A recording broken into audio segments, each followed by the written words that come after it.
Olá, pessoal, tudo bem? Hoje, dia 3 de novembro de 2024, aconteceu a prova de linguagens do Enem e eu estou aqui para falar um pouquinho sobre a proposta de redação com vocês. Sejam bem-vindos ao Português Diariamente, meu nome é Juliana e eu começo trazendo a minha percepção sobre o tema que foi Desafios para a Valorização da Herança Africana no Brasil. Não me pareceu um tema difícil, pelo contrário, um tema fácil. Entendo que ele seja previsível. Não é daqueles que você olha e pensa, meu Deus, não faço nem ideia, não sei nem por onde eu começo. De jeito nenhum. É um tema que a gente tem repertório, que na escola a gente ouve falar sobre cultura africana, desvalorização da cultura africana. Então a gente estuda um pouquinho, que nos permite ter uma noção do que dizer sobre esse tema. E também não é um assunto difícil para estabelecer repertório. Então também espero que vocês tenham achado esse tema possível.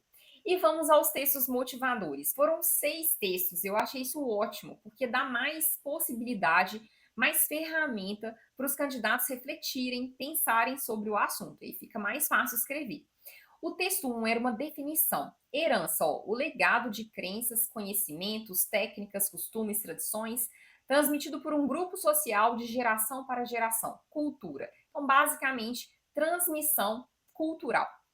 Texto 2. As culturas africanas e afro-brasileiras foram relegadas ao campo do folclore com o propósito de confiná-las ao gueto fossilizado da memória. Folclorizar, nesse caso, é reduzir uma cultura a um conjunto de representações estereotipadas, via de regras alheias ao contexto que produziu essa cultura. Esse texto nos remete à estereotipação da cultura africana, e eu diria que ao esquecimento, porque está aqui, ó, confiná-las ao gueto fossilizado da memória. Então a gente tem dificuldade de fazer a perpetuação, a disseminação dessa cultura, o fortalecimento dela, a transmissão geracional.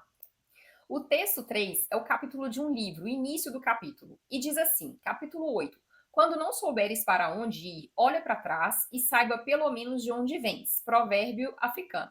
Então, este provérbio destaca a importância da cultura, do histórico cultural da pessoa. O texto 4 era uma matéria e dizia: História afro-brasileira nas escolas. Professoras comentam avanços e dificuldades.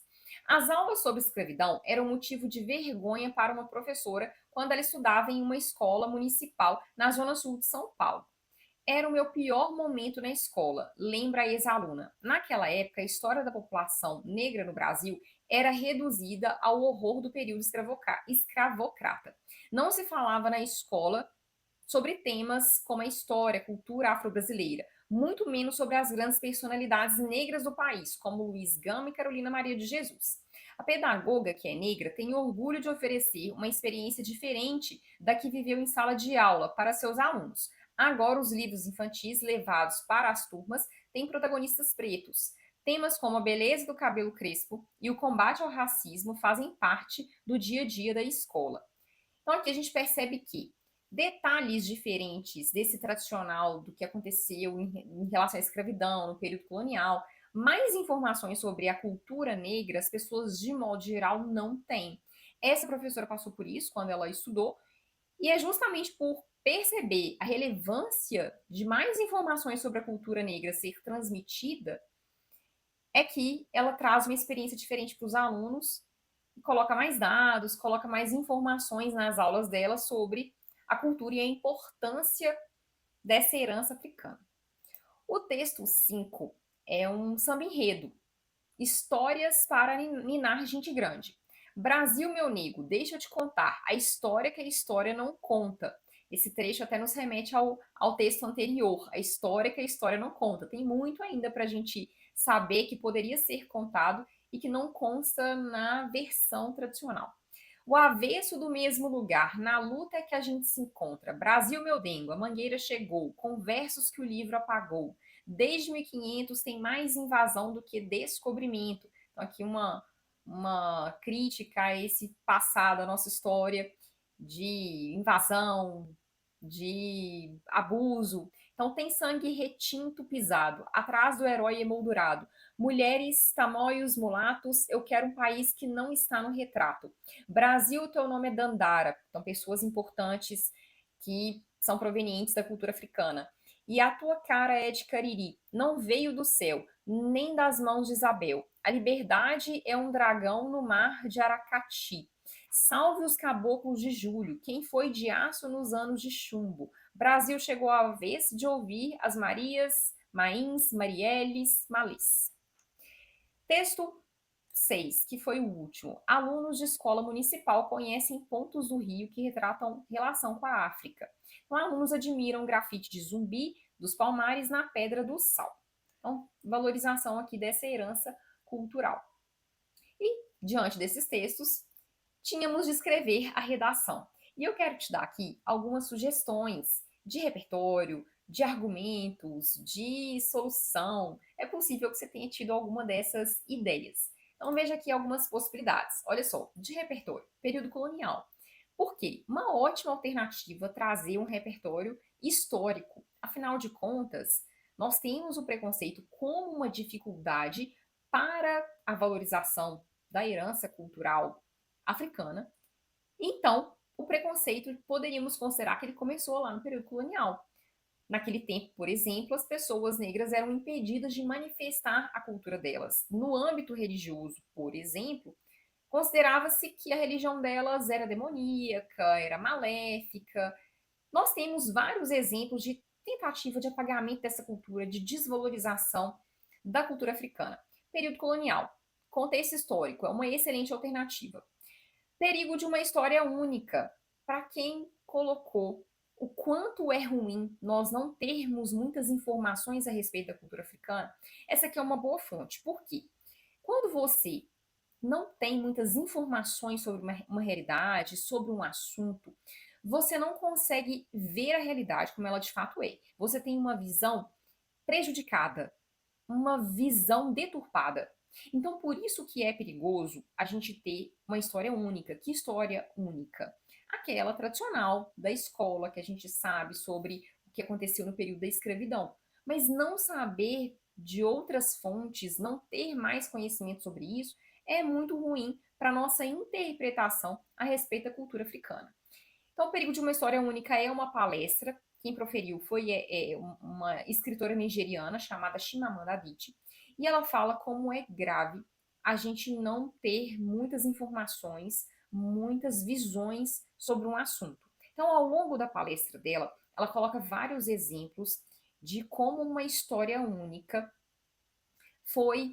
é prejudicial. Então, na vida dela, por exemplo, ela coloca alguns exemplos. Quando ela era criança, ela não tinha acesso a livros que falavam, que colocavam personagens africanos que viviam no lugar onde ela vivia. Então ela cresceu acreditando que ela não poderia, ou o povo, as pessoas com as quais ela convivia, que essas pessoas poderiam ser personagens de livros, ou que o contexto, o lugar onde ela vivia poderia ser a cena de uma história que poderia virar um livro. Então, exatamente por não ter tido esse tipo de estímulo de literatura que tivesse como protagonista o povo dela, como lugar, como cena, o lugar, o espaço onde ela vivia fez com que ela acreditasse que não era uma possibilidade a África fazer parte de uma história, transformar-se em uma história. Ela vai colocando vários exemplos, então, de histórias únicas sobre assuntos diferentes e como isso é prejudicial para as pessoas. Então, a mesma lógica a gente pode pensar para o assunto cultura africana no Brasil. Constituição Federal de 1988 defende que não pode haver distinção, prejuízo de um povo, tentativa de desrespeito à cultura, às pessoas, que todas as culturas são importantes, que as pessoas precisam ser respeitadas pelo que são, pela cultura que tem. Então, quando a gente percebe a tentativa de apagamento cultural, preconceito, que é uma possibilidade de argumento, de ponto para desenvolver neste tema, a Constituição Federal de 1988 serviria muito bem. O Dia da Consciência Negra ressalta como é importante a cultura africana. Se nós temos um dia para homenagear, para pensar sobre essa cultura, ela tem relevância. Pequeno Manual Antirracista, da Djamila Ribeiro. Então, neste manual, ela identifica formas de racismo e propõe maneiras de resolver essas condutas racistas. Então, para quem quis explorar a questão do preconceito, também foi uma boa possibilidade. Algumas sugestões. Vamos aos argumentos. A meu ver, 3 são mais tranquilos de debater. Primeiro, preconceito. Está enraizado na nossa cultura há muito tempo. Nós temos muitas fontes que nos ajudam a falar sobre o preconceito. Se as pessoas têm preconceito, fica mais difícil mesmo valorizar a herança africana. Pouca disseminação da cultura africana reduz a percepção da população sobre a herança desse povo, igual a gente viu nos textos motivadores. Não se ouve falar muito a respeito da cultura africana, a não ser aquele tradicional que a gente já está acostumado da escola, do período da escravidão, da colonização do Brasil. A gente não tem outros dados, não é comum a transmissão de outras informações a respeito dessa cultura. São poucas as oportunidades que nós temos de ouvir mais sobre diversos pontos da herança africana. E 3, desconforto sentido pela pessoa negra ao se expressar culturalmente. Então, se a pessoa se sente desconfortável porque ela sofre preconceito, ela não vai querer se expressar. E uma vez que ela não se expressa, fica muito difícil para as outras pessoas, para os demais cidadãos, saberem mais a respeito da cultura africana. Então, como é importante que a gente resolva não só a questão do preconceito, mas da disseminação das ideias, da cultura, do que é desse povo. E vamos a algumas possibilidades de solução. Primeira, disseminação da cultura africana. Quanto mais as pessoas souberem sobre a história, sobre a cultura africana, melhor é para a valorização dessa herança. Quando sabemos pouco sobre algum assunto, nossa tendência é não valorizar, tanto quanto se soubéssemos mais sobre determinado assunto, sobre determinada cultura. Então, 2, exposição social desse tema. Como é importante as pessoas saberem que a cultura africana não é valorizada, por que ela não é valorizada, como isso atrapalha e seria importante até para uma questão de valorização da cultura brasileira mesmo, porque é uma parte importante da nossa, de toda a cultura brasileira. Então, a relevância de se saber mais sobre a cultura africana, sobre a herança africana. Combate ao preconceito. Se você falou sobre preconceito ao longo do seu texto, seria importantíssimo aqui na solução você trazer o combate a esse preconceito. Se a gente consegue resolver o preconceito, com certeza fica mais fácil as pessoas valorizarem a herança africana. Agora me conta aqui nos comentários o que você achou dessa proposta de redação, se você aplicou alguma dessas ideias. Eu espero que dê tudo certo para você, que você tenha uma excelente nota no Enem 2024. Boa prova para você na semana que vem. Nós nos vemos no próximo vídeo. Curta, compartilhe, se inscreva no canal e até mais. Tchau, tchau.